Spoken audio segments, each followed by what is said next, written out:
আমন্ত্রণ ডিবিসি নিউজের সাপ্তাহিক আয়োজন উপসংহারে আপনাদের সাথে আছে আমি প্রণব সাহা। উপসংহারে আমরা মুখোমুখি হতে চাই সেই সব ব্যক্তিত্বদের সাথে যাদের সারা জীবনের অবদানে ধন্য হয়েছে বাংলাদেশ। নিজ নিজ ক্ষেত্রে যারা এক একজন রোল মডেল, তরুণদের জন্য, দেশের ভবিষ্যৎ প্রজন্মের জন্য যারা হতে পারেন অনুকরণীয়, অনুসরণীয়, সেই স্বনামধন্য সুখ্যাতজনদের উপসংহারে আলোচনায় আজ আমাদের সাথে অনলাইনে যুক্ত হয়েছেন মাননীয় কৃষিমন্ত্রী ডক্টর মোহাম্মদ আব্দুর রাজ্জাক এমপি। আপনাকে স্বাগত এবং কৃতজ্ঞতা ডিবিসি নিউজকে সময় দেওয়ার জন্য। ডক্টর রাজ্জাক, যদি শুনতে পাচ্ছেন আমাকে? জি, আপনাকে শুনতে পাচ্ছি। ধন্যবাদ আপনাকে, আন্তরিকভাবে ধন্যবাদ আমাকে আপনাদের টিভির সাথে আমাকে সম্পৃক্ত করার জন্য। অবশ্যই, এবং অত্যন্ত গুরুত্বপূর্ণ গণমাধ্যম, থ্যাংক ইউ আমার কথা বলার সুযোগ করে দেওয়ার। ধন্যবাদ। দর্শক, ফেসবুক এবং ইউটিউবে আমাদের অনুষ্ঠানটি সরাসরি দেখতে চাইলে ব্রাউজ করুন টেলিভিশন এখানে পেজে। আজ আমরা কথা বলবো আমাদের কৃষিমন্ত্রী এবং আওয়ামী লীগের সভাপতিমণ্ডলীর সদস্য ডক্টর মোহাম্মদ আব্দুর রাজ্জাক এমপির সাথে। ডক্টর রাজ্জাক, আজকে একটি খুশির দিন। আমি জানি না আপনি জানেন নিশ্চয়ই যে আজকে আমাদের কাছে খবর এসেছে যে Bangladesh food and agriculture organization, বিশ্ব খাদ্য সংস্থার কাউন্সিল সদস্য হয়েছে। কৃষি মন্ত্রণালয়ের পক্ষ থেকে আপনি গত 4 দিন 14 থেকে 18 জুন অনলাইনে যুক্ত ছিলেন সেই সম্মেলনে। তার মাধ্যমে বাংলাদেশ কাউন্সিল সদস্য হয়েছে FAO-র। এটি একটি ভালো খবর, আপনাকে সেই জন্য অভিনন্দন। আমি মনে করি এটা জাতির জন্য বেশ সম্মানের, যে FAO একটা অত্যন্ত আন্তর্জাতিক পর্যায়ের একটা গুরুত্বপূর্ণ সংগঠন, এবং আমরা যে কোনো দেশের জন্য খাদ্য নিরাপত্তা একটা গুরুত্বপূর্ণ বিষয়। এই বিষয় নিয়ে সারা পৃথিবীর খাদ্য নিরাপত্তা নিশ্চিত করার জন্য সারা মানব জাতিকে নিয়েই যারা কাজ করে, FAO জাতিসংঘের একটা অত্যন্ত গুরুত্বপূর্ণ একটা অঙ্গ সংগঠন। সেই সংগঠনের কাউন্সিল হলো এটার নীতি নির্ধারণী একটি সর্বোচ্চ বডি। সেই বডিতে কিছু আছে সদস্য যারা স্থায়ী, ওই মতোই, জাতিসংঘের মতোই, যারা বেশি এখানে সহযোগিতা দেয়, অর্থনৈতিক সহযোগিতা, এবং যারা প্রভাবশালী দেশ, আর কিছু নির্বাচিত হয়। এবার আমরা 3 বছরের জন্য এই কাউন্সিলের সদস্য নির্বাচিত হয়েছি, এবং আগামী দিনে FAO food and agriculture organization এই সংস্থার পলিসি মেকিং এ ফান্ড কিভাবে, বিভিন্ন অর্থ কিভাবে খরচ করা হবে, এবং বিভিন্ন ভূপ্রকৃতি এবং ভূ অঞ্চল বিবেচনা করে FAO কি ধরনের কার্যক্রম পরিচালনা করবে, আমরাও কি ধরনের সহযোগিতা পাবো, এশিয়া, বিশেষ করে দক্ষিণ এশিয়ার দেশগুলো কি ধরনের তাদের অর্থনৈতিক, প্রযুক্তিগত, টেকনিক্যাল, আমরা যেটি বলি টেকনিক্যাল সাপোর্ট এবং পলিসি সাপোর্ট তাদের বিশেষজ্ঞদের মাধ্যমে, সেগুলো আমরা কিভাবে পাবো সেই ব্যাপারে তারা। সেই জন্য আমার মনে হয় আজকের দিনটি ভালো হলো যে আপনি এরকম একটা দিনে আমরা আপনাকে পেলাম। এরকম একটা দিনে আমি কৃষিমন্ত্রী হিসাবে আপনাদের সাথে সম্পৃক্ত হতে পেরেছি। এই দিনটি আমাদের জন্য এটাও সত্য যে আপনি জানেন যে মাননীয় প্রধানমন্ত্রী এই FAO থেকে বাংলাদেশের পক্ষে 2টি পুরস্কার তিনি পেয়েছেন। একটি প্রথম পেয়েছেন 97-98-তে, যেটি আমরা বলি সেরেস পদক, খাদ্য উৎপাদন বৃদ্ধির জন্য। আবার উনি এসে 2012 সালে, মানে 2013 সালে উনি আবার outstanding achievement in fighting hunger diploma পেয়েছেন। দুটি খুবই সম্মানীয়, এবং বাংলাদেশ যে খাদ্য উৎপাদনে খুব ভালো করছে, খাদ্য নিরাপত্তা নিশ্চিত করছে। যখন একটা দেশ এরকম 17 কোটি মানুষ, প্রায় 17 কোটি মানুষের দেশের খাদ্য নিরাপত্তা নিশ্চিত হয়, এটা কিন্তু বিশ্ব খাদ্য নিরাপত্তাকেও সহযোগিতা করে। আমরা তখন বিশ্বের বাজার থেকে খাদ্য কিনবো না, এবং তাদের উপর আমরা কোনো WFP, ওয়ার্ল্ড ফুড প্রোগ্রাম, কিংবা খাদ্য সাহায্য, ফুড এইড এমন একটা জিনিস। আমি আপনাকে বলতে চাই, আমেরিকার প্রেসিডেন্ট হুইবার্ট হামফ্রে বলেছিল, ভাইস প্রেসিডেন্ট, যে food weapon is much more deadlier than traditional weapon. প্রচলিত যে সেই আছে অস্ত্র-শস্ত্র, তার চেয়ে ফুড উইপেন অনেক শক্তিশালী। এবং বাংলাদেশ মর্মে মর্মে এটা উপলব্ধি করে। 74 সালে আমাদের যে ভয়াবহ দুর্ভিক্ষ হয়েছিল, সেই দুর্ভিক্ষের পিছনেও রাজনৈতিক লক্ষ্য উদ্দেশ্য ছিল। আপনারা জানেন যে যুক্তরাষ্ট্র আমাদের স্বাধীনতা যুদ্ধের সরকার সেইভাবে সমর্থন দেয় নাই, যদিও যুক্তরাষ্ট্রের মিডিয়া, যুক্তরাজ্যের সুশীল সমাজ, বুদ্ধিজীবীরা, বিশ্ববিদ্যালয়ের শিক্ষকরা, শিল্পী, সাহিত্যিকরা সমর্থন দিয়েছিল, কিন্তু যুক্তরাষ্ট্রের সেই সময় নিক্সন কিসিঞ্জারের সরকার আমাদেরকে সমর্থন দেয়নি। তাদের মনে একটা পরাজয়ের গ্লানি ছিল। সেই গ্লানির প্রতিশোধ নেওয়ার জন্য ৭৪ সালের বন্যার সময় আমাদের দেশে খাদ্য সংকট হয় এবং খাদ্যের একটা জাহাজ বাংলাদেশের উদ্দেশ্যে আসছিল। আমেরিকার সাহায্য সেই খাদ্যের জাহাজটি ঘুরিয়ে দেয় এবং তারা বাংলাদেশকে খাবার দেয় না, যার জন্য আমাদের দুর্ভিক্ষটা একটু ভয়াবহ রূপ নিয়েছিল। খাদ্য যে কোনো দেশের জন্যই গুরুত্বপূর্ণ এবং জাতীয় নিরাপত্তার জন্য এটা। হিলারি ক্লিন্টন ইদানিং বলেছে, সে যখন পররাষ্ট্রমন্ত্রী ছিল, যে food security is not only about food, it is also about national security.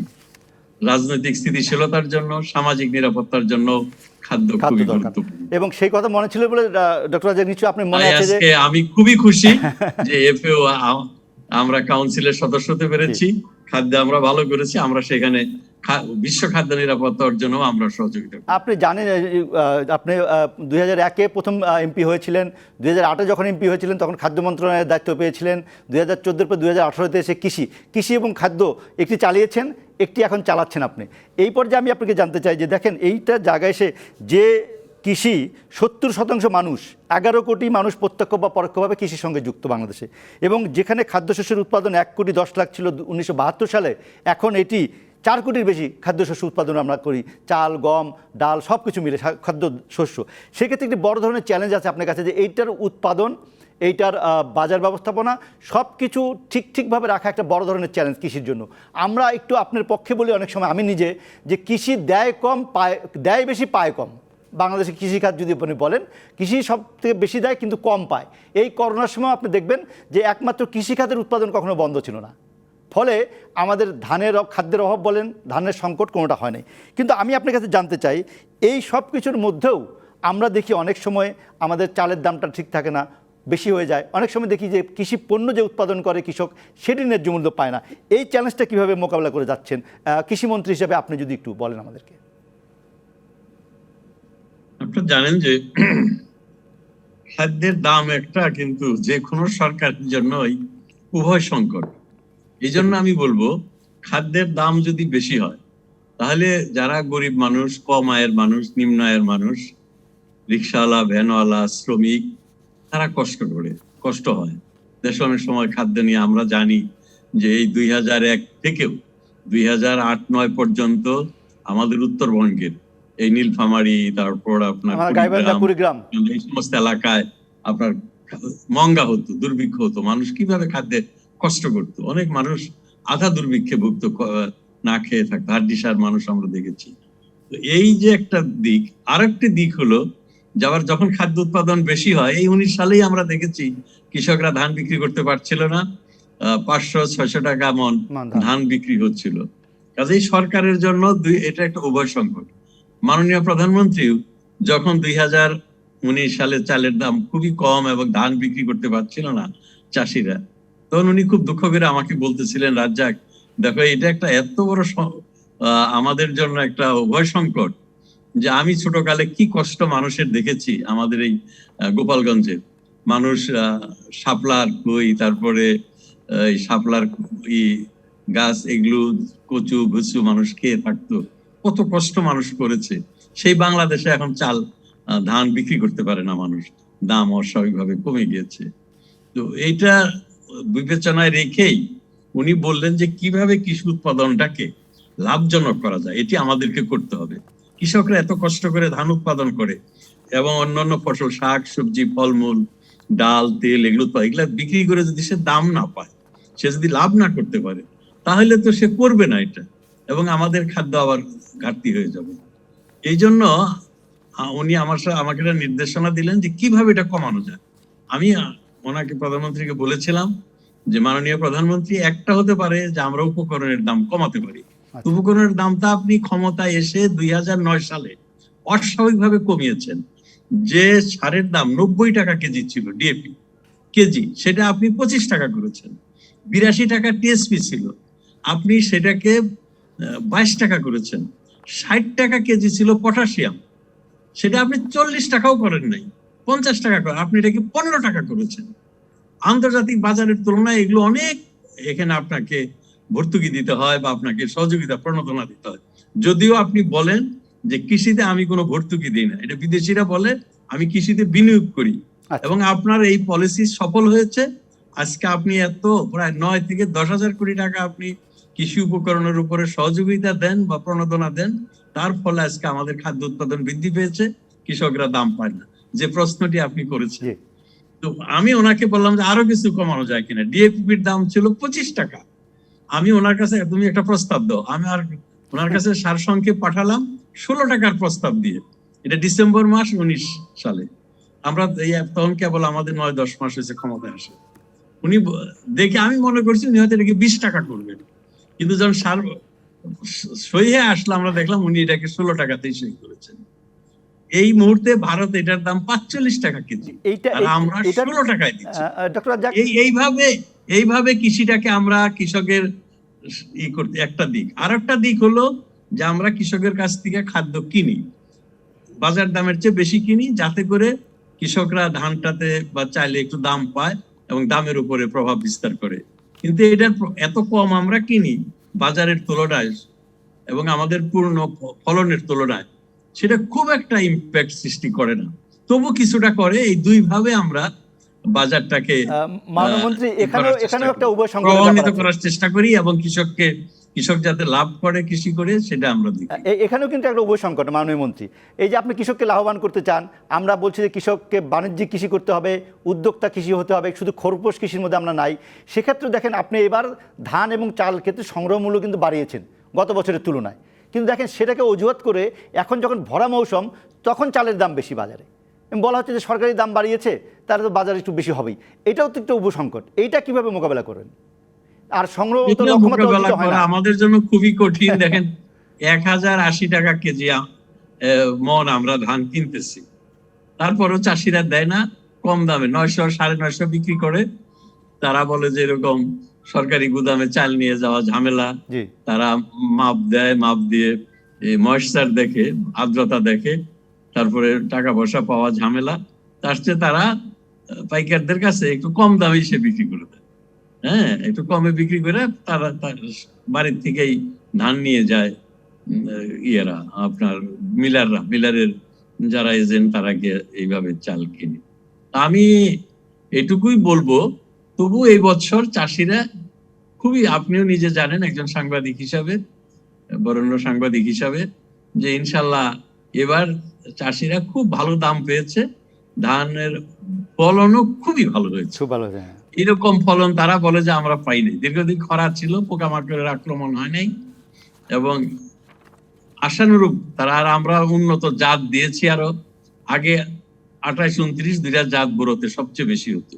এই দুইটা জাতের জায়গায় আমরা 81, 89, 92 এই 3টা জাত দিয়েছি এবং বিনারো কতগুলা জাত, এগুলো মিলিয়ে ইনশাল্লাহ ভালো ফলন হয়েছে আর কি।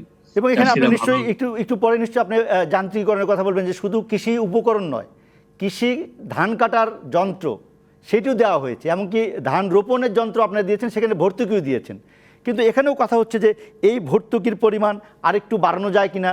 ভারতে এবং ইন্দোনেশিয়া, ভিয়েতনামে কোথাও কোথাও এটা 100% ভর্তুকি আছে। এটাও কিন্তু একরকম বিনিয়োগ, যেটা আপনি প্রধানমন্ত্রীর কথা উদ্ধৃত করলেন, যে কৃষকের জন্য এটি বিনিয়োগ।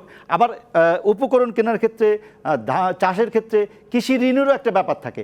এই যে আপনারা কৃষিকে খরপোশ কৃষি থেকে বাণিজ্যিক কৃষি বা কৃষককে উদ্যোক্তা বানাতে যাচ্ছেন, সেখানে একটা মূল দরকার হলো পুঁজি, সেখানে একটা হলো ব্যাংক লোন। সেখানেও আমরা দেখছি একটা প্রশ্ন হলো যে সেই হারভেস্টার মেশিন বা রিপলিং মেশিনে আপনি আরও বেশি ভর্তুকি বাড়ানোর কোনো সুযোগ আছে কিনা, চিন্তাভাবনা আছে কিনা। আরেকটি হলো কৃষি ঋণের ক্ষেত্রে দেখেন বাংলাদেশ ব্যাংকের নির্দেশ হলো সকল ব্যাংকের কাছে যে একটি অংশ কৃষি ঋণ বাধ্যতামূলকভাবে বিতরণ করতে হবে এবং কৃষি ঋণের সুদও কিন্তু অন্যান্য ঋণের থেকে কম। কিন্তু এটা করতে গিয়ে আমরা দেখি যে তারা এনজিওকে বা অন্য কোনো সংস্থাকে ঋণ দিচ্ছে, কিন্তু কৃষকের ঘাড়ে গিয়ে এটা 20%, 25%-এর দ্বারা যাচ্ছে। এইখানে কোনো ব্যবস্থাপনার কথা ভাবা যায় কিনা, কৃষক যাতে সরকারিভাবে কৃষি ঋণ পেতে পারে বা নতুন কোনো সংস্থার ব্যাপারে কোনো চিন্তাভাবনা আছে কিনা? আপনি দুটি খুবই প্রাসঙ্গিক প্রশ্ন করেছেন, দুটি প্রশ্নই খুবই ভালো। আমি প্রথমটি বলবো যে আমাদের কৃষিটা তো ছিল সেই প্রাচীন কাল থেকে পশু শক্তি ব্যবহার করে, গরুর গে আমরা ব্যবহার করতাম হাল জমি চাষ করার জন্য। জমি ধান মারাই করার জন্য, এটি ছিল মূল ইয়ে। এবং মানুষ মাঠে নেমে ধান কাটতো, ধান মারতো, সবকিছুই করতো, পাট কাটতো, পাট ধুইতো। আমরা এই যে এখন আমরা দেখছি যে আবাদ করতে গিয়ে শ্রমিকের সমস্যা হয়ে যাচ্ছে, শ্রমিক পাওয়া যায় না। শ্রমিকরা অনেকে এখন গার্মেন্টসে কাজ করে, শিল্প কারখানায় কাজ করে, ব্রিক ফিল্ডে কাজ করে, রাস্তাঘাটে কনস্ট্রাকশন ওয়ার্ক হয় বিভিন্ন জায়গায়, সেখানে কাজ করে। এই মৌসুমের সময় শ্রমিকের খুবই সমস্যা হয়। এই বছর 800-900 টাকা খাওয়া সহ ধান কাটার জন্য শ্রমিকের প্রতিদিনের মজুরি।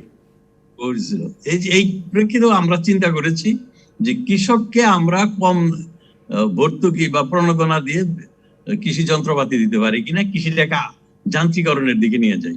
এখানেও আমরা কৃষি উৎপাদনের খরচটা কমিয়ে, যেরকম সারের দাম কমিয়ে আমরা উৎপাদনের খরচ কমিয়েছি, উপকরণেও দিয়েছি, ঠিক তেমনি ভাবে আমরা চিন্তা করছি যে যান্ত্রিকরণের মাধ্যমেও আমরা খরচ কমিয়ে নিয়ে আসবো। এবং দেখেন যে একটা কম্বাইন হারভেস্টার দিয়ে, যার দাম 28 থেকে 30 লক্ষ টাকা, 1 একর জমি কাটতে পারে 1 ঘন্টায়। সেখানে 1 একর জমি কাটতে আপনার 30 জন লাগবে, এই শ্রমিক লাগে সারাদিনে। তো এই যে যান্ত্রিকরণের সুফল, এটি কিন্তু চাষিরা পেতে শুরু করেছে। আমরা সেখানে 50 থেকে 70 ভাগ প্রণোদনা দিচ্ছি। 70 ভাগ দিচ্ছি আমরা উপকূলবর্তী এলাকায়, সেখানে উৎপাদনশীলতা কম।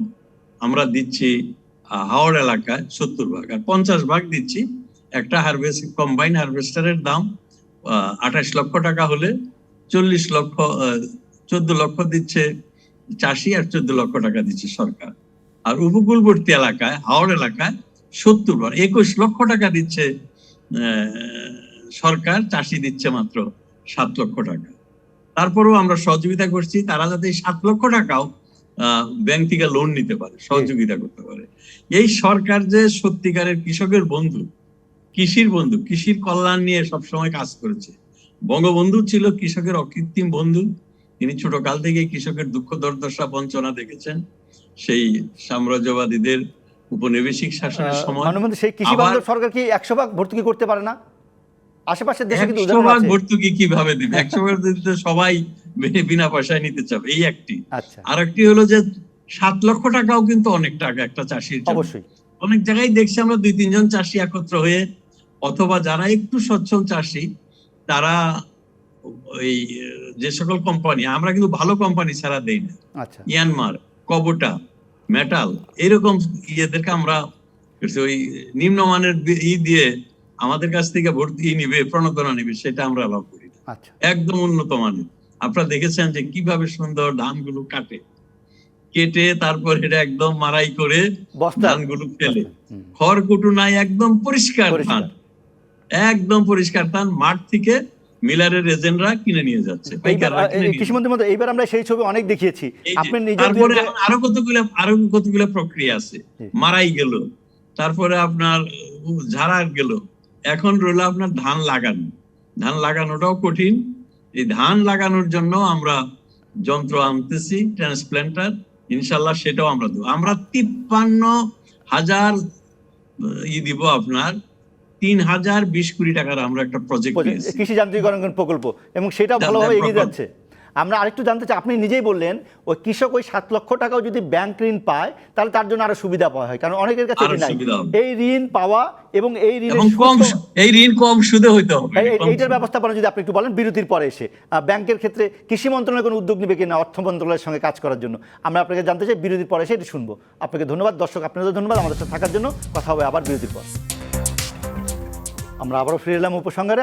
আমাদের সঙ্গে আছেন মাননীয় কৃষিমন্ত্রী মহোদয় ডক্টর আব্দুর রাজ্জাক এবং আওয়ামী লীগের প্রেসিডিয়াম সদস্য। ডক্টর রাজ্জাক, আপনি বলছিলেন যে ঋণের কথা বলছিলাম আমি, এবং আমি দেখছি যে অনেক ক্ষেত্রে কৃষি ঋণ দিবে বলে কোনো সংস্থাকে, এনজিওকে দিয়ে দেয়, এবং কৃষকের কাছে যখন এটা পৌঁছায় তখন অনেক বেশি সুদে থাকে। সেখানে কিছু করণীয় আছে কিনা? এটা কিন্তু আমরা সরকারি ব্যাংকগুলোতে বা সরকার থেকে ওইভাবে এনজিও কে দেওয়া হয় না। এনজিও কে দেওয়া হয় এটা থেকে আপনার যে মাইক্রো ক্রেডিট অথরিটি আছে, যেটা আপনার কর্ম সহায়ক কিন্তু কৃষকরা যাতে সরাসরি পেতে পারে বা ঋণেরটা সরকারিটা যেটা, আর একটা যেটা আমাদের যেমন সোনালী ব্যাংক, কৃষি ব্যাংক, হ্যাঁ, রাজশাহী উন্নয়ন ব্যাংক, এগুলো ব্যাংক থেকে সরাসরি কৃষকদের দেওয়া হয়। তবু নানান রকম সমস্যা আছে, সেটা আমি অস্বীকার করব না। আপনি জানেন যে, তবে এটা অনেক কমেছে, অনেক কমেছে। মাননীয় প্রধানমন্ত্রী একটা দিক করেছে যে আগে কোল্যাটারাল লাগতো, কোল্যাটারাল ছাড়াই এখন কিন্তু কৃষকদেরকে লোন দেওয়া হয়। এটা কি সত্যি মাঠ পর্যায়ে কাজ করে যে কোলেটারাল ছাড়া এই সমস্ত ব্যাংক ঋণ দেয় হ্যাঁ, কৃষিকে? হ্যাঁ, তাহলে এখন সেটা হলো, আমরা দেখছি যে দু একটি বেসরকারি ব্যাংকও কিন্তু এগিয়েছে। আমি যদি বলি, একদম নাম ধরে বলতে পারি, ইউনাইটেড কমার্শিয়াল ব্যাংক, তারা ভরসার নতুন জানালা নামে একটি প্রকল্প করে সরাসরি নিজেরাই যাচ্ছে কৃষককে ঋণ দেওয়ার ক্ষেত্রে, এবং খুব সহজ প্রক্রিয়া। এই ক্ষেত্রে সরকার কোনো সাপোর্ট দিতে পারে বা অন্য বেসরকারি ব্যাংকগুলোকে উদ্বুদ্ধ করার কোনো কাজ করা যায় কিনা? তারা যদি সফলভাবে করে, এবং আমার মনে হয় তারা যদি মনে করে যে তারা ভালো করছে, তাদের লোন রিয়ালাইজেশন মানে সেটা যদি ভালো হয়, সফল হয়, সেই ক্ষেত্রে সরকারও তাদেরকে সহযোগিতা দিতে পারে। সরকারকে তারা একটা সার্ভিস চার্জ নিয়ে সরকারি ব্যাংক থেকে টাকা নিয়ে তারা করতে পারে, লোন দিতে পারে। এইটা একটা সংযোগ আপনারা করে দিতে পারেন, মানে কৃষি মন্ত্রণালয় যদি সরকার তো ধরেন যে এই বছর এই করোনার প্রেক্ষিতে 5,000 কোটি টাকা দিয়েছে, আর যেটা আমরা এমনিতে দিতাম 14-15 হাজার, প্রায় 19,000 কোটি টাকা, সেটা কিন্তু সরকার, যেটা 8-9% সুদ ছিল, সেটা কমিয়ে 4% সুদে লোন দিয়েছে এই করোনার এই সময়ে। কাজে সেই দিক থেকেও আমি বলবো যে লোনের ডিসবার্সমেন্টটা সরকারের কিন্তু অনেক বেশি হয়েছে করোনার সময়, বা দেওয়ার প্রক্রিয়া। মন্ত্রী মহোদয়, আপনি নিজে কৃষিবিদ। আমি প্রথমে প্রশ্নটা হয়তো করতে চেয়েছিলাম, যেগুলো আগে অভিনন্দন জানাতে হয়েছে, যে একজন কৃষিবিদ যখন কৃষি মন্ত্রণালয়ের দায়িত্ব পায়, তখন কৃষিকাজ বেশি সুবিধা কি পায়? সেটা একটা আপনার কাছে সবসময় একটা দাবি, এবং মানুষের তীক্ষ্ণ দৃষ্টিতে আপনার দিকে থাকে যে একজন কৃষিবিদ যখন, আপনি নিজে বাংলাদেশ এগ্রিকালচার রিসার্চ কাউন্সিলের চিফ সায়েন্টিফিক অফিসার পর্যন্ত করে তারপরে আপনি ওখান থেকে চলে এসে রাজনীতিতে যুক্ত হয়েছেন। তা আমাদের সেই জন্য একটা কথা হয় যে সেই কৃষি গবেষণার ক্ষেত্রে এবং কৃষি গবেষণা বেসরকারি উদ্যোক্তাদের ক্ষেত্রে কোনো সাহায্য করার কোনো সুযোগ আছে কিনা, আপনার কোনো উদ্যোগ থাকবে কিনা? পোস্ট হারভেস্ট লসের ক্ষেত্রে supply chain, cold chain maintain করা, এবং কৃষকের বাজার, যেটা খুব গুরুত্বপূর্ণ সব পণ্যের ক্ষেত্রে ন্যায্য মূল্য পাওয়ার ক্ষেত্রে, এই ক্ষেত্রে কৃষি মন্ত্রণালয়ের বিশেষ করে, আমি জানি যে কৃষক বাজার নামে একটি প্রকল্প হয়েছে, কৃষি বিপণন অধিদপ্তর করছে, সেটা কতদূর করা যাবে? মানে একটি বাজার কি মডেল করলে হবে, নাকি একটি ব্যবস্থাপনা করতে হবে? না, আমি এই ক্ষেত্রে বলবো যে আপনাকে আন্তরিকভাবে ধন্যবাদ আমাকে পরিচয় করিয়ে দেওয়ার জন্য। আমি তো বাই প্রফেশন একজন কৃষিবিদ, পড়াশোনা করেছি আমেরিকার পার্ডু বিশ্ববিদ্যালয় থেকে। আমি পিএইচডি করিয়ে তারপরে দীর্ঘদিন কৃষি গবেষণা কাউন্সিলে কাজ করেছি, নীতি নির্ধারণী ইয়েতেও আমি ছিলাম। কাজেই আমি জানি যে কৃষি উন্নয়নের সমস্যাগুলো কি। কৃষিতে আমাদের সবচেয়ে বড় চ্যালেঞ্জ ছিল যে এই বাংলাদেশে অনেক দুর্ভিক্ষ হয়েছে। আমরা যদি ইতিহাস দেখি, সেই ক্লাইভরা যখন ইস্ট ইন্ডিয়া কোম্পানি বাংলাদেশকে সিরাজদৌলার পতনের মাধ্যমে বাংলাদেশ পলাশির যুদ্ধের দখল করেছে, 1769 সালে এই একটা ভয়াবহ দুর্ভিক্ষ হয়েছিল, প্রায় 30 থেকে 40 লাখ লোক মারা গেছে।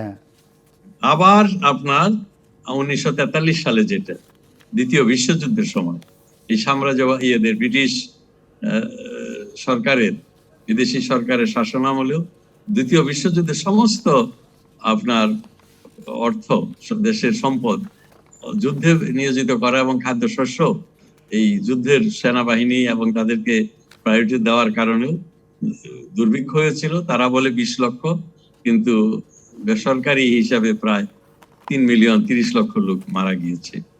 সবসময় আমাদের একটা লক্ষ্য ছিল যে খাদ্য স্বয়ংসম্পূর্ণ অর্জন, এবং পৃথিবীর প্রায় সকল দেশেই কৃষি উন্নয়ন হওয়ার পরেই কৃষি উন্নয়ন থেকেই কিন্তু শিল্প উন্নয়ন হয়েছে।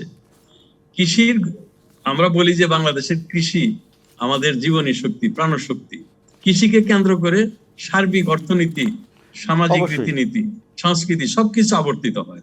তো সেটা যদি আপনি নেন, কৃষির উন্নয়ন হলে তখন এই অর্থনৈতিক অন্যান্য উন্নয়নগুলো, সার্বিক অর্থনীতির উন্নয়ন হবে। সার্ভিস সেক্টর বলেন, ম্যানুফ্যাকচারিং সেক্টর বলেন, এগুলো কৃষির সাথে। কৃষি যখন উন্নয়ন হবে, দেশের বাজার কিন্তু অনেক বাড়বে। আপনার শিল্পের বাজার বাড়বে, তার মানে শিল্পের বাজার বাড়বে, তার ক্রয় ক্ষমতা বাড়বে মানুষের। আমি এটাই বলছি যে আমরা এই বর্তমান সরকার মাননীয় প্রধানমন্ত্রীর নেতৃত্বে 2009 সালে ক্ষমতা নেওয়ার আগে জাতির উদ্দেশ্যে একটা নির্বাচনী ইশতেহার দিয়েছিল। সেই নির্বাচনী ইশতেহারে আমরা জাতিকে প্রতিশ্রুতি দিয়েছিলাম যে আমরা বাংলাদেশকে খাদ্যে স্বয়ংসম্পূর্ণ করব, এবং সেই এমডিজি গোলের বিষয়টি ছিল। সেখানেও আমরা বলেছিলাম আমাদের ভিশন ডকুমেন্ট 2021 এর মাধ্যমে যে আমরা 15 সাল এমডিজি গোলের ভিত্তি বছর, 90 সাল ভিত্তি বছরের থেকে ধরে নিয়ে আমরা দারিদ্র অর্ধেকে নামিয়ে আনবো, এবং 15 সালের মধ্যে দেশকে খাদ্যে স্বয়ংসম্পূর্ণ। আমরা 15 সালের মধ্যে দানা জাতীয় খাদ্যে প্রায় স্বয়ংসম্পূর্ণ হয়েছে। এখন বাংলাদেশে ধানের উৎপাদন 3 কোটি প্রায় 87 লক্ষ টন, ভুট্টার উৎপাদন প্রায় 60 লক্ষ টন, এবং গমের উৎপাদন 10-11 লক্ষ টন। এই সব মিলে 4 কোটি 30-31 লক্ষ টন আমরা দানা জাতীয় খাদ্য উৎপাদন করছি। এখন আমাদের সামনে চ্যালেঞ্জ হলো যে যেটি আপনি বারবার বলছেন যে কৃষকরা কি করে এগুলোর দাম পাবে। এটির দাম ভালো পেতে হলে আমরা বলছি যে গ্রামকে আমরা শহরে রূপান্তর করব, তাহলে তো কৃষকের জীবনযাত্রা, আয় না বাড়লে তারা জীবনযাত্রার মান উন্নত হবে কেমনে? আজ কিন্তু বাংলাদেশের কৃষকরা রাইস কুকারে রান্না করে, আপনি জানেন কিনা জানি না। আজ বাংলাদেশের কুকাররা, বাংলাদেশের একজন শ্রমিকও গ্রামে টেলিভিশন আছে, তার রেফ্রিজারেটর আছে। একটা সাধারণ শ্রমিক তার নানান রকম ইলেকট্রনিক যন্ত্রপাতি সে ব্যবহার করে। এইটা এখন মানুষের মানে দিক, এটা ভালো দিক। কিন্তু প্রশ্নটা যখন আসে, যখন দেখি আমি যে 2018-19 সালে আমাদের 109 লক্ষ টন আলু হলো, 2019-20 সালে এটি 110 লক্ষ টন আলু হলো, 70 লক্ষ টন আমাদের চাহিদা, উদ্বৃত্ত 40 লক্ষ টন, কৃষক সেই আলু বিক্রি করতে পারে না। আবার ভুট্টায় যদি দেখেন, ভুট্টা আমাদের 54 লক্ষ টন পর্যন্ত আমাদের উৎপাদন হয়, আমাদের চাহিদা প্রায় 1 কোটি টন করার চাহিদা মানে পরিকল্পনা কৃষি মন্ত্রণালয়ের আছে। তাহলে এইটা তো একটা ব্যবস্থাপনা লাগবে যে আলু অত উৎপাদন করার দরকার নাই, বরঞ্চ ভুট্টা আমি বেশি উৎপাদন করি, বা আমার যে সমস্ত বিনা 29 করব না ব্রি 28 করব, সেইটার তো গবেষণা করে বলতে হলে করে দিতে পারলে আরও বেশি লাভবান হবে কৃষক এবং দেশ। সেই ব্যবস্থাপনার দায়িত্ব কে নেবে? এটাও আপনার খুবই একটা ভালো ইস্যু। আমি যেটা বলছিলাম যে দানা জাতীয় খাদ্য আমরা স্বয়ংসম্পূর্ণ হয়েছি। আমাদের দানা জাতীয় খাদ্য, এগুলো অনেক টেকনিক্যাল বিষয়গুলো আছে।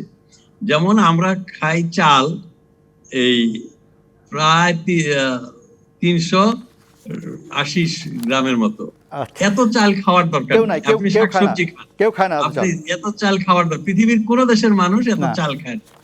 যেমন জাপানিরাও কিন্তু চাল খায়, তারা ভাত খায়, কিন্তু জাপানিদের বলা আছে এর চেয়ে বেশি ধান উৎপাদন করা যাবে না। বলে কেন? তাহলে মানুষ বেশি। আপনাকে একটু সাপ্লিমেন্ট করি, চীন জাপান 40 কেজি, শ্রীলঙ্কা এটা 83 KG, Indonesia 104 KG, Bharat 114 KG, আমরা 165 কেজি বছরে। হ্যাঁ, আমরা 165 কেজি। এটা কিছু কমছে। আপনাকে একটা সুখবর দেই, এই প্রবণতা কমেছে, মানুষ ভাত এখন কম খাচ্ছে। আমি যখন গ্রামে যাই, বিয়ে শাদী বিভিন্ন অনুষ্ঠানে দেখি মানুষ কম খায়। আমি জিজ্ঞাসা করি ভাত এখন মানুষ এত কম খায় কেন? আগে তো দেখতাম এক গামলা বা একটা ডিশ পুরা ভাত খেয়ে ফেলতো। এখন মাছ খায়, মুরগি খায়, সবজি খায়। এখন বলা যায় সবাই বেশি দিন বাঁচতে চায়, মানুষ এখন অনেক সচেতন হয়ে গেছে। তো আমি যেটা বলছিলাম, এই জন্য আমরা এখন গুরুত্ব দিচ্ছি অর্থকরী ফসল, শাকসবজি, ফলমূল। দেখেন ফলমূলের উৎপাদন কিন্তু অনেক বেড়েছে। আম শুধু আগে চাঁপাইনবাবগঞ্জে হইতো, এখন নওগাঁতে ব্যাপক আম হয়। এখন সারা দেশে কিন্তু এখন মোটামুটি পাহাড় সহ মোটামুটিও আমরা চাচ্ছি যে আমের এমন জাত আমরা আবিষ্কার করেছি, সারা বছর এটা আরো অক্টোবর পর্যন্ত, নভেম্বর পর্যন্তই আম আসবে। আবার এদিকে মার্চেই আর্লি আম আসবে, সেরকম আমরা আমের জাত পেয়েছি। তো এই ফসলগুলোর দিকে আমরা যাচ্ছি, যেটা আমাদের মূল লক্ষ্য হলো যে কৃষিকে বাণিজ্যিকীকরণ।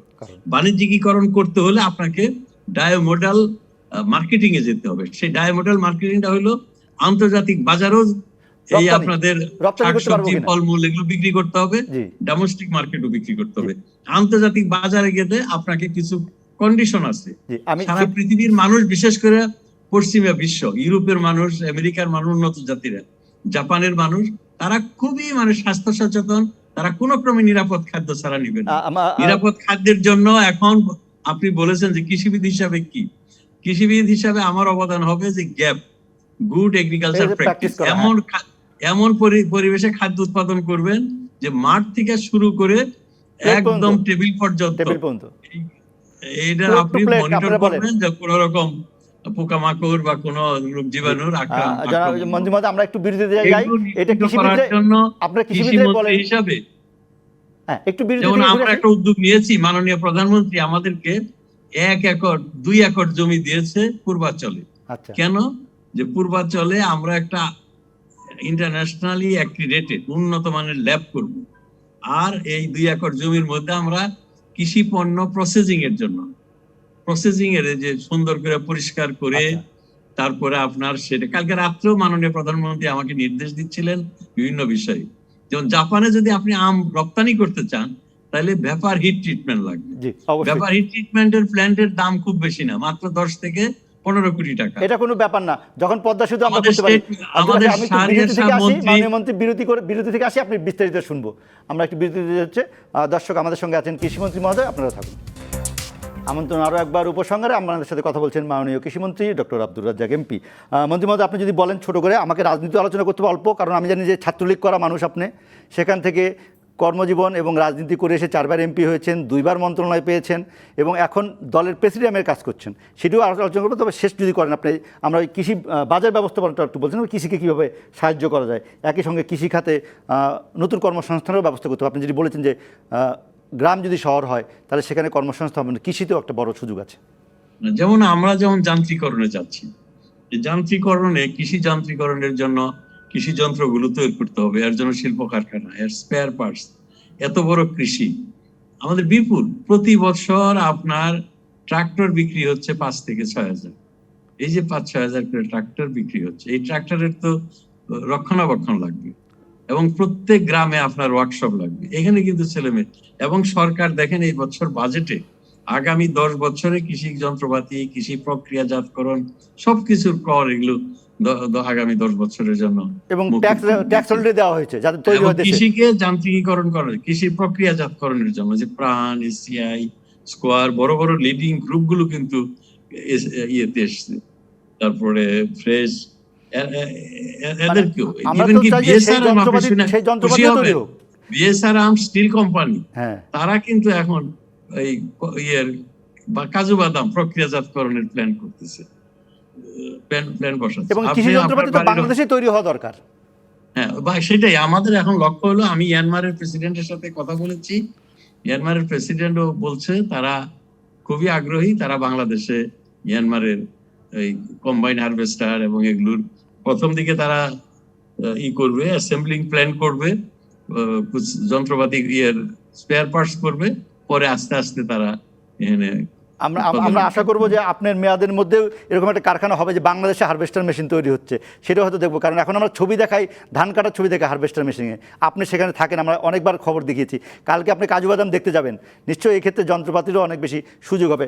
ডক্টর রাজ্জাক, আমরা একটু যেতে চাই একটু রাজনীতিতে। আপনি প্রেসিডিয়াম সদস্য এবং আওয়ামী লীগের যে 2 জন মাত্র সদস্য প্রেসিডিয়াম সদস্য এই মন্ত্রিসভায় আছে, এবং আপনি বাজেট পরবর্তী সংবাদ সম্মেলনে একটি কথা বলেছেন, সেটা একটা রাজনৈতিক বক্তব্য আমি মনে করি। আপনি বলেছেন যে শুধু অর্থমন্ত্রী না, আমাদের সকলের দায়িত্ব এই বাজেট বাস্তবায়ন করা।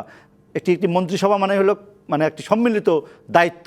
এই যে আপনি সংসদীয় রাজনীতির একটি কথা বললেন, দীর্ঘদিন ছাত্র জীবনে রাজনীতি করেছেন, বাংলাদেশের রাজনীতিতে আমরা একটু দেখছি যে এখন একটু একতরফা।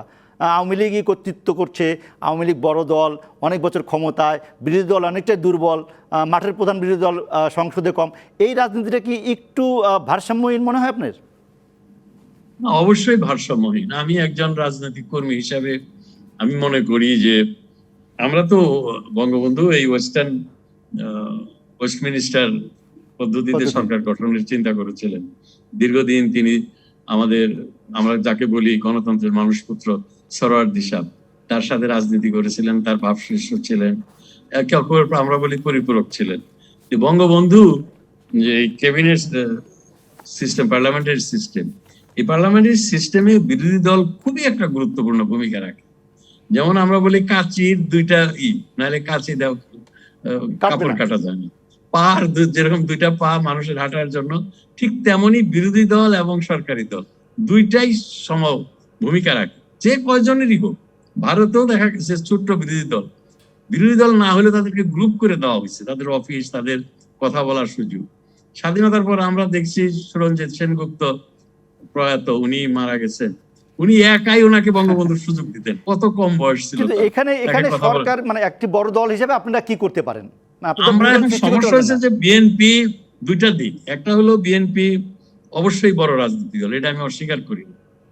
কিন্তু তারা যদি গত নির্বাচনে যেভাবে তারা এসেছিল, তারা যে কটা সিটি পায় এই কটা সিট নিয়েই যদি কাজ করত, পার্লামেন্টে থাকতো, সহযোগিতা করত, বিরোধী দলের ভূমিকা রাখতো, আমি মনে করি সামনের দিনে আমরা এত বেশি মেজরিটি পেয়েছি, এটা তো নাও পেতে পারি, এটা পাবো না। মানুষ সবই নির্ধারণ করার মালিক, ক্ষমতার জনগণই ক্ষমতার উৎস। আমাদের কাছে 2 মিনিট, এবং এই নির্বাচন নিয়ে তো তাদের প্রশ্ন থাকে। ভুল রাজনীতিটা হলো 14 সালে নির্বাচনে অংশগ্রহণ করে নাই, এটা একটা তাদের মারাত্মক রাজনৈতিক ভুল সিদ্ধান্ত।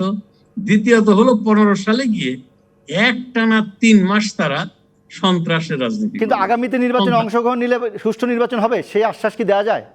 অবশ্যই শেষ সুষ্ঠু মিনিট আমার নির্বাচন কাছে। হওয়া উচিত এবং হবে, নির্বাচন কমিশন সেটি করবে। আমি দৃঢ়ভাবে বিশ্বাস করি আমাদের পার্লামেন্টে একটা শক্তিশালী বিরোধী দল থাকা দরকার। এখানে আমার একটা কথা শুধু আছে বিএনপির বেলায়, সেটি হলো যে আমরাও রাজনৈতিক জীবনের, কর্মজীবনেরও শেষ লগ্নে, ছাত্র জীবনে বঙ্গবন্ধুর আদর্শ নিয়ে আমরা অধিকার প্রতিষ্ঠার রাজনীতি আন্দোলন করেছি। এটা পরবর্তীতে স্বায়ত্তশাসন থেকে মুক্তিযুদ্ধের মাধ্যমে একটা স্বাধীন জাতি রাষ্ট্র, কি চান শেষ করেন যদি না আমি একটু বলছি, স্বাধীন জাতি রাষ্ট্র সৃষ্টি করেছি আমরা। আমি তো মনে করি যে রাজনীতির একটা সুষ্ঠু ধারা হওয়া উচিত, এবং আমাদের রাজনীতিটাই ছিল মুক্তিযুদ্ধের যে চেতনা, অসাম্প্রদায়িক বাঙালি জাতীয়তাবাদ, অসাম্প্রদায়িক বাঙালি জাতীয়তাবাদ। এটার থেকে কিন্তু স্বাধীন এই ৭৫-এর পরে বিএনপি সরে গেছে, এবং যারা স্বাধীনতা বিরোধী শক্তি, স্বাধীনতায় বিশ্বাস করে না, তাদের সাথে তারা হাত মিলিয়ে রাজনীতি করছে। এখনো তারা সেই ধারা থেকে ফিরে আসছে না। আমি তাদেরকে বিনীতভাবে অনুরোধ করবো, এটা তাদের ভুল পথ। বিএনপি যে এত বড় রাজনৈতিক দল, তারা যদি সুষ্ঠু অসাম্প্রদায়িক বাঙালি জাতীয়তাবাদ এবং গণতান্ত্রিক ন্যায় ভিত্তিতে এবং সমতার ভিত্তিতে একটা সুন্দর সমাজ ব্যবস্থা, রাষ্ট্র ব্যবস্থা গঠনের লক্ষ্যে রাজনীতি করে, সেটা একটা ভালো বিরোধী দল হবে। এবং আমি দৃঢ়ভাবে বিশ্বাস করি আমরা যে চেতনা লক্ষ্য নিয়ে একটা মুক্তিযুদ্ধের মাধ্যমে, একটা রক্তক্ষয়ী যুদ্ধের মাধ্যমে একটা দেশকে স্বাধীন করেছিলাম, সেই লক্ষ্য আমাদের অর্জন হবে। কাজেই বিরোধী দল অবশ্যই দরকার, আমরা বিরোধী দল চাই। আচ্ছা, আপনাকে ধন্যবাদ, এবং আমরা আশা করব নির্বাচনে সুষ্ঠু হবে, নির্বাচনে সুষ্ঠু হবে আশা করি পরবর্তী। অবশ্যই ধন্যবাদ, ধন্যবাদ ডক্টর রাজ্জাক। আপনার আশা পূরণ হোক, আমরা চাই আপনি এরকম রাজনীতিবিদ হন, যে সজ্জন রাজনীতিবিদ আপনার পরিচিত আছে সেটি পাক। আমরা শেষ করছি উপসংহার, আগামী শুক্রবার আবার দেখা হবে।